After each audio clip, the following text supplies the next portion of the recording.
So hello guys, कैसे हो आप सब। उम्मीद है कि आप सब अच्छे से होंगे।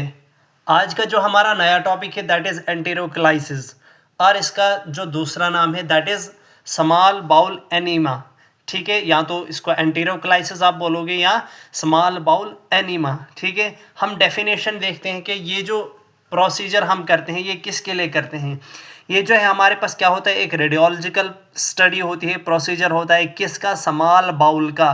किस चीज़ का होता है ये, स्मॉल बाउल का। From jejunum to ileocaecal junction. ठीक है, by intubation of jejunum and injection of contrast through the tube.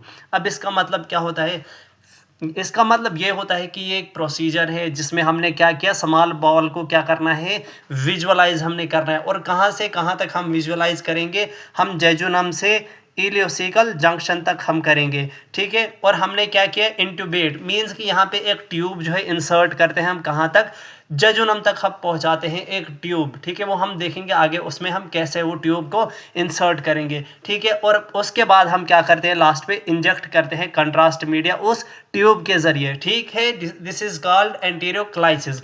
अब जैसे आपने देखा बेरियम सवेलो, हम करते हैं बेरियम सवेलो फेरिंग्स और ईसोफेगस के लिए। फिर आपने बेरियम मील देखा, बेरियम मील हम करते हैं ईसोफेगस, स्टमक और ड्यूडेनम के लिए। फिर आपने बेरियम मील फॉलो थ्रू देखा, जो आप क्या करते हो from oesophagus to the ileocaecal junction. लेकिन ये वाला पार्ट जो है ये भी इलियोसिकल जंक्शन तक हम करते हैं, लेकिन ये जो स्टार्ट होता है हम करते हैं इसको from jejunum to the ileocaecal junction. बहुत इंपॉर्टेंट पॉइंट है ये, कहाँ से कहाँ तक, jejunum to the ileocaecal junction. और यहाँ पे क्या करते हैं, हम ट्यूब भी इंसर्ट करते हैं। ट्यूब के थ्रू हम क्या करते हैं, यहाँ पे जो हमारे पास बेरियम सल्फेट है वो देते हैं। बाकी प्रोसीजर्स में आपने देखा वहाँ ट्यूब वगैरह नहीं थी, वहाँ हम क्या करते थे, डायरेक्ट पेशेंट को क्या करते थे, पेशेंट को हम कंट्रास्ट थ्रू ऑरली देते थे पीने के लिए। लेकिन यहाँ हम क्या करेंगे, थ्रू द ट्यूब हमारे पास क्या करेंगे, उस कंट्रास्ट को इंट्रोड्यूस करेंगे, इंजेक्ट करेंगे। आगे चलते हैं हम। यहाँ पे जो है हम सबसे पहले जो है इंडिकेशंस देखते हैं। इंडिकेशन मैंने पहले भी बोला कि इंडिकेशन ऐसी कंडीशंस होती हैं जहाँ पे आप जो है प्रोसीजर कर सकते हो, और कॉन्ट्रा इंडिकेशन क्या होता है, जहाँ पे आप प्रोसीजर नहीं कर सकते। सबसे पहले जो है पार्शल ऑब्स्ट्रक्शन, मींस के पार्शल ऑब्स्ट्रक्शन हो गया जब आपका जो लूप है, बाउल लूप है, वो कंप्लीटली जो है ऑब्स्ट्रक्ट नहीं हुआ। ऑब्स्ट्रक्ट मींस बंद नहीं हुआ है। ठीक है, उस चीज़ को हम क्या बोलते हैं, पार्शल ऑब्स्ट्रक्शन। मींस के अंदर से थोड़ा सा गैप अभी है। ठीक है, क्रोहन्स डिजीज, क्रोहन्स डिजीज में हमारे पास क्या होता है, जैसे पहले भी लेक्चर्स में मैंने आपको समझाया हुआ है क्रोहन्स डिजीज क्या था, जो आप लेक्चर मेरे चैनल पे देख सकते हो। क्रोहन्स डिजीज क्या होता है, for example this is intestine. यहाँ पे क्या होता है, अंदर से कुछ बल्ब लाइक स्ट्रक्चर्स बनते हैं, that are called Crohn's disease. Suspected Meckel's diverticulum, यहाँ पे क्या होता है, मैकल्स डाइवर्टिकुलम। आपने दो तरह के डाइवर्टिकुलम अभी तक देखे होंगे, एक है आपके पास जेंकर्स डाइवर्टिकुलम, दूसरा आपके पास आ गया मैकल्स डाइवर्टिकुलम। आपके एग्जाम में क्वेश्चन आता है कि मैकल्स डाइवर्टिकुलम कहाँ पे पाया जाता है और जेंकर्स डाइवर्टिकुलम कहाँ पे आपको देखने को मिलता है। तो जो आपके पास जेंकर्स डाइवर्टिकुलम था वो आपने देखा उसको कहाँ पे, ट्यूब के, जहाँ पे आपका ये जो ईसोफेगस है उसके केस में आपने देखा जेंकर्स डाइवर्टिकुलम, और आपने स्मॉल इंटेस्टाइन के केस में कौन सा देखा, मैकल्स डाइवर्टिकुलम। डाइवर्टिकुलम क्या होता है, पाउच लाइक स्ट्रक्चर होता है। ठीक है, माल एब्जॉर्प्शन, माल एब्जॉर्प्शन मैंने प्रीवियस लेक्चर में भी बोला था कि जो हमारे पास न्यूट्रेंट्स है वो एब्जॉर्ब नहीं होते हैं। आपको जैसे पता होगा जो मैक्सिमम न्यूट्रेंट्स, जो हमारे पास न्यूट्रेंट्स होते हैं वो एब्जॉर्ब कहाँ से होते हैं, सारे के सारे अप्रॉक्सीमेटली सारे जो न्यूट्रेंट्स हैं वो कहाँ से, स्मॉल इंटेस्टाइन से एब्जॉर्ब होते हैं। और लार्ज इंटेस्टाइन का फंक्शन ज़्यादा कुछ होता नहीं है, और बहुत कम चीज़ें वहाँ से एब्जॉर्ब होती हैं, और मोस्टली क्या होता है, लार्ज इंटेस्टाइन से वाटर ही एब्जॉर्ब होता है। ठीक है, तो स्मॉल इंटेस्टाइन में जब क्या होगा, माल एब्जॉर्प्शन होगी, जब अच्छे से जो है न्यूट्रिएंट्स एब्जॉर्ब नहीं होंगे, उसी चीज़ को हम क्या बोलते हैं, माल एब्जॉर्प्शन। अभी ये कैसे पता चलता है, जैसे इंसान का क्या होता है, वेट लॉस हो जाता है, तो उन कंडीशंस में हम क्या करते हैं, देखते हैं कहीं जो स्मॉल इंटेस्टाइन है उनमें माल एब्जॉर्प्शन तो नहीं हुई, कि वो न्यूट्रिएंट्स एब्जॉर्ब नहीं कर रहे हैं, इसी वजह से इसको क्या हो रहा है, वेट लॉस हो रहा है, कमज़ोरी आ रही है। ठीक है, ट्यूमर्स, ट्यूमर्स मीन्स के हमारे पास कुछ कैंसरियस सेल्स हमारे पास अंदर से आउट ग्रोथ्स वगैरह भी इसमें बनेंगी। ठीक है, GIT bleeding, GIT bleeding means के जो फीसेस हैं, जो वेस्ट मटेरियल हमारा होता है उसमें क्या होगा, ब्लीडिंग होगी, उसमें से ब्लड निकलेगा। ठीक है, अब देखते हैं थोड़ा सा हम यहाँ पे एनाटमी, ठीक है। जैसे कि मैंने बोला यहाँ पे जेजुनम से हम कहाँ तक करते हैं, इलियोसिकल जंक्शन, ठीक है। तो जैसे आपको पता है कि हमारे पास स्मॉल इंटेस्टाइन के 3 पार्ट्स है, एक तो ड्यूडेनम, एक तो इलियम और दूसरा जेजुनम, ठीक है। जो हमारे पास कौन सा वाला पार्ट है, जेजुनम हमारा कौन सा होता है, सेकंड वाला पार्ट। मान लो ये ड्यूडेनम आपका था और यहाँ से आपका हो गया जेजुनम स्टार्ट। जेजुनम से हमने कहाँ तक देखा, इलियोसिकल जंक्शन, इस वाले पार्ट तक। ये वाला पार्ट जो है आप कहाँ देखते हो, एंटीरियोक्लाइसिस में। आगे देखते हैं कंट्राइंडिकेशन। जैसे इंडिकेशन में आपने देखा पार्शियल ऑब्स्ट्रक्शन, अगर यही ऑब्स्ट्रक्शन पूरी क्या हो जाए, कंप्लीट ऑब्स्ट्रक्शन हो जाए तो आप नहीं कर सकते। कंप्लीट में जब हो जाएगा ऑब्स्ट्रक्शन तो उसके केस में क्या है, कंट्रास्ट आगे बढ़ेगा ही नहीं, इसीलिए हम बोलते हैं कंप्लीट ऑब्स्ट्रक्शन जो है यहाँ पे भी क्या है, कॉन्ट्राइंडिकेशन, ठीक है। सस्पेक्टेड परफोरेशन, परफोरेशन मीन्स जैसे मैंने पहले भी लेक्चर्स में बोला, परफोरेशन का मतलब होता है कहीं पे पोर्स वगैरह बन जाए, सुराख बन जाए, उनकी वजह से क्या होता है, ये बेरियम जो है लीक कर सकता है और जाएगा हमारे पास एब्डोमिनल कैविटी में। और बेरियम क्या होता है, ये बाहर नहीं निकलता है, ठीक है, ये वहीं पे ही जमा रहेगा, ठीक है। पैरालिटिक इलियस, पैरालिटिक इलियस होता है जब जो हमारे पास इलियम होता है वो वर्क करना छोड़ देता है, ठीक है, stop working, when ileum stops working that is called paralytic ileus. Pregnancy, pregnancy के केस में भी हम नहीं कर सकते एक्सरे बेस्ड कोई भी प्रोसीजर। एमआरआई तो हम करते हैं, लेकिन एमआरआई भी कुछ कंडीशंस में ही हम करते हैं, ठीक है। तो प्रेगनेंसी के केस में तो हम करेंगे नहीं, क्योंकि उससे क्या हो सकता है, डीएनए चेंज हो सकता है, म्यूटेशन हो सकती है, जो डेवलपिंग फीटस हो सकता है उसमें एबनॉर्मेलिटीज़ आ सकती हैं। रिसेंट जीआईटी सर्जरी, किसी भी पेशेंट की क्या होती है, रिसेंटली क्या हुई होती है, गैस्ट्रोइंटेस्टाइनल सर्जरी हुई होती है, उन केसेस में भी आप क्या है, अवॉइड ही करेंगे ये प्रोसीजर। आगे हम देखते हैं इक्विपमेंट्स, इसमें जो है कुछ इक्विपमेंट्स भी यूज़ होंगे, जैसे बिल बाउ डॉटर ट्यूब। वो बिल बाउ डॉटर ट्यूब जो है थोड़ा सा हम देखते हैं वो क्या है।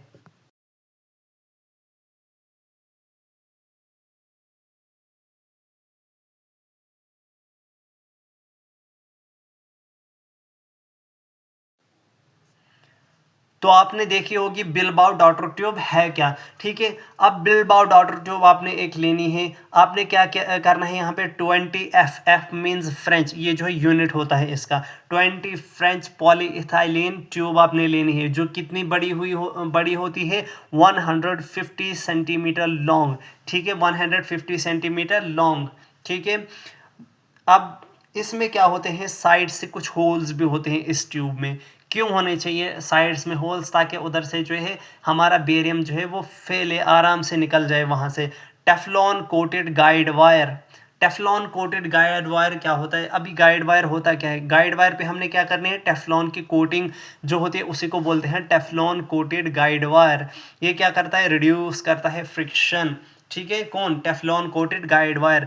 जो गाइड वायर होता है इसका फंक्शन क्या होता है, ये जो है गाइड करता है। गाइड वायर का काम क्या होता है, गाइड करना, ठीक है, राह दिखाना, रास्ता दिखाना, किस चीज़ को, जो हमारे पास ट्यूब जो है, जिस ट्यूब को हम अभी इंसर्ट करेंगे, ठीक है। कंट्रास्ट मीडिया जो है इसमें है। अभी हमारे पास एक बिलबाओ डॉटर ट्यूब है। बिलबाओ डॉटर ट्यूब को हम यूज़ क्यों करते हैं, बिलबाओ डॉटर ट्यूब को हम इसलिए यूज़ करते हैं कि इसी से हम क्या करेंगे, कंट्रास्ट देंगे। जो ही ये ट्यूब जो है हमारे पास क्या होगा, पहुंचेगी इलियोसिकल जंक्शन और जेजुनम के पास, तो हम क्या करेंगे, कंट्रास्ट देना स्टार्ट करेंगे। अभी जो है इसमें कंट्रास्ट हम देते हैं, जैसे मैंने पहले लेक्चर्स में भी बोला कि हम डबल कंट्रास्ट भी देते हैं और सिंगल कंट्रास्ट भी देते हैं। सिंगल कंट्रास्ट में हम कितना यूज़ करते हैं, 80% वेट बाई वॉल्यूम, कितना करते हैं, 80% वेट बाई वॉल्यूम। और जो हमारे पास डबल कंट्रास्ट होता है उसमें हम कितना करते हैं, 200 to 250 वेट बाई वॉल्यूम हम बेरियम का यूज़ करते हैं, ठीक है। पेशेंट प्रिपरेशन आपने क्या करवानी है, पेशेंट प्रिपरेशन में क्या करना है, जैसे आपने क्या बोलना है, सेम जो पीछे आपने पेशेंट प्रिपरेशन देखी है वही आप इनमें भी लिख सकते हो, ठीक है। जैसे कि पेशेंट को आपने क्या बोला, डालकोलेक्स टेबलेट्स देनी है उसको 2 से 4 दिन पहले, ठीक है। लो डाइट लेने के लिए, डालकोलेक्स टेबलेट लेने के लिए निल पॉर ओरली होना चाहिए, रेक्टल एनीमिया, हम कुछ पेशेंट्स को क्या होता है, एक रेक्टल एनीमा भी दिया गया होता है। तो इन केसेस में हम क्या करते हैं, उस पेशेंट को हमने क्या बोलना है, रेक्टल एनीमा अभी नहीं लेना है, उसको क्या करना है, अवॉइड ही करना है। आगे जैसे हमारे पास है ड्रग्स। ड्रग्स में क्या क्या, जैसे ट्रैंकुलाइजर्स, सेडेटिव्स, एंटीस्पाज्मोटिक्स, ये भी क्या करने हैं, डिसकंटिन्यू करने, ये भी अवॉइड करने हैं बिफोर द प्रोसीजर। इनका क्या काम होता है, ट्रैंकुलाइजर, सेडेटिव्स, एंटीस्पाज्मोटिक, ये क्या होते हैं, सारे पेन रिलीविंग होते हैं। ये क्या होते हैं, पेन रिलीविंग होते हैं, पेन से रिलीफ देते हैं ये वाले दवाइयाँ। इसलिए हमने क्या करना है, हमने इनको भी जो है अवॉइड करना है ड्यूरिंग द प्रोसीजर। अभी क्या करना है, immediately before the examination the pharynx is anaesthetised with lignocaine jelly. ठीक है, अभी जो आप प्रोसीजर करोगे इसमें आपने क्या करना है, पेशेंट को जो है आपने क्या करना है, एनेस्थीसिया देना है। किससे, लिग्नोकेन जेली से। हमारे पास एक लिग्नोकेन जेली होता है, मीन्स के एक जेल लाइक ट्यूब हमारे पास होता है। वो क्या करते हैं हम लगा देते हैं हमारे पास, पेशेंट के जो फेरिंग्स है उसको हमारे पास क्या करते हैं, एनेस्थेटिसाइज, उसको सुन करते हैं, उस जगह को हम सुन करते हैं। और किस चीज़ से, लिग्नोकेन जेली से। प्रोसीजर हम आगे देखते हैं, अभी आगे हम करेंगे कैसे प्रोसीजर। जैसे आपने क्या करना है, preliminary film means spot films आपने क्या लेनी है, एब्डोमेन की।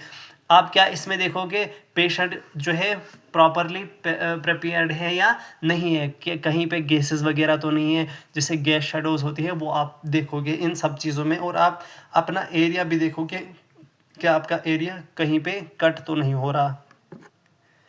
अभी प्रोसीजर की ओर चलते हैं कि प्रोसीजर जो हम कैसे करेंगे। इसमें आपने क्या करना है, प्रोसीजर में और पेशेंट पोजीशनिंग में, ये दोनों चीज़ें आप इसमें देखेंगे कि आपने क्या करना है। सबसे पहले जो है पेशेंट को लिटाना है सुपाइन पोजीशन पे या राइट लेटरल पोजीशन में। राइट लेटरल मीन्स कि दाईं करवट में आपने क्या करना है, पेशेंट को लिटाना है।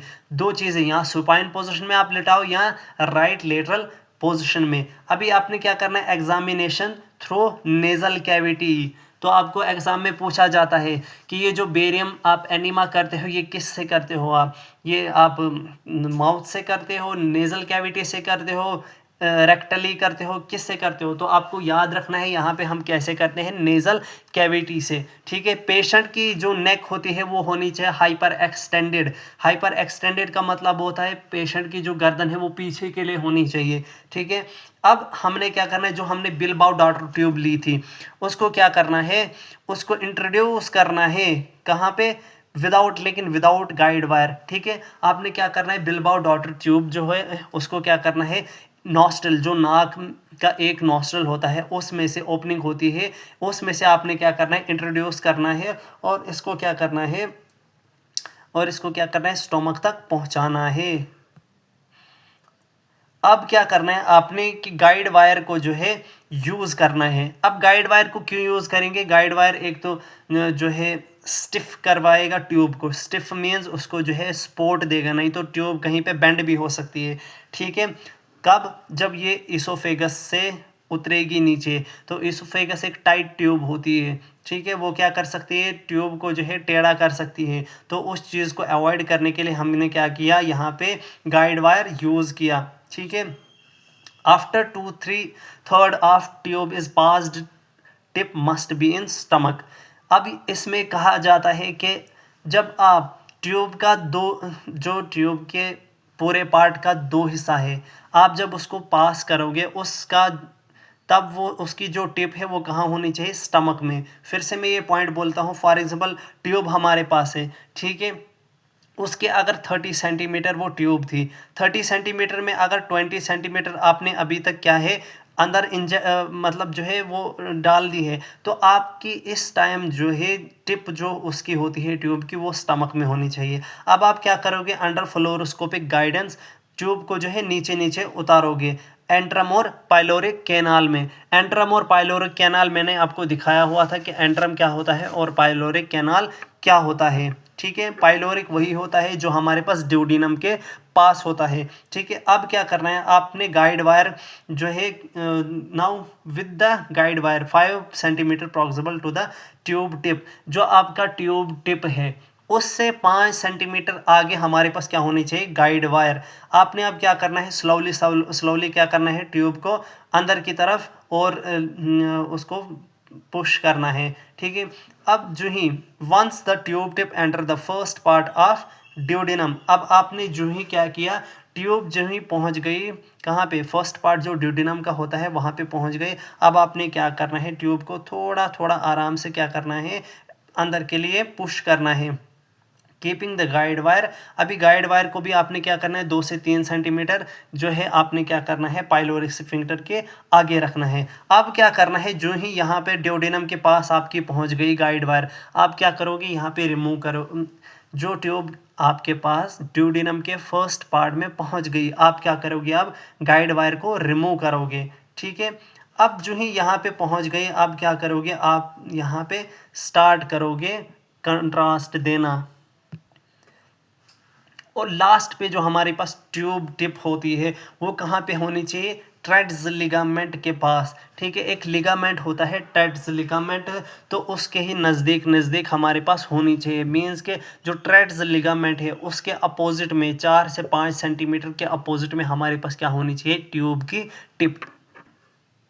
अभी जो है आप क्या करेंगे, इसी ट्यूब के ज़रिए क्या करेंगे, आप कंट्रास्ट को इंजेक्ट करेंगे, ठीक है। अब हम देखते हैं सिंगल कंट्रास्ट स्टडी में और डबल कंट्रास्ट स्टडी में क्या होगा, ठीक है। आप आगे देखते हैं जो सिंगल कंट्रास्ट में आपने क्या करना है, ये क्यों करोगे आप पार्शल स्मॉल बाउल ऑब्स्ट्रक्शन को देखने के लिए आप ये करोगे। आपने यहाँ पे कितना अमाउंट बेरियम सल्फेट का देना है, 1 to 1.5 लीटर, कितना 1 से 1.5 लीटर आप क्या करोगे, यहाँ पे कंट्रास्ट दोगे, ठीक है। अभी यहाँ पे जो टाइम इस कंट्रास्ट को इलियोसिकल जंक्शन तक लगेगा, वो लगेंगे इसको 15 मिनट्स अप्रॉक्सीमेटली, इसको लगेंगे कितने, 15 मिनट्स अप्रॉक्सीमेटली लगेंगे इस कंट्रास्ट को नीचे उतरने में।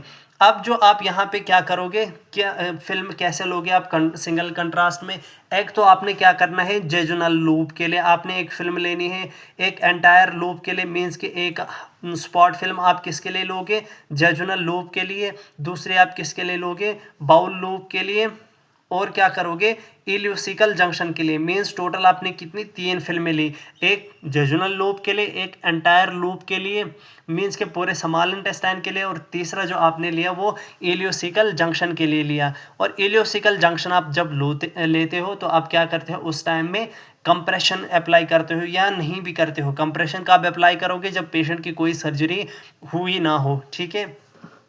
डबल कंट्रास्ट में हम क्या करते हैं, मैंने पहले ही बोला डबल कंट्रास्ट में हम कितना यूज़ करते हैं, कैसे बनाते हैं, 200 to 250% वेट बाय वॉल्यूम। यहाँ पे आप कितना यूज़ करोगे, जैसे आपने ऊपर 1 to 1.5 लीटर यूज़ किया, लेकिन यहाँ पे आप उतना यूज़ नहीं करोगे, आप यहाँ पे कम यूज़ करोगे, ठीक है। कितना यूज़ करोगे आप, 150 to 500 ml of barium sulphate inject करोगे, कितने रेट में, 8 to 100 ml पर मिनट।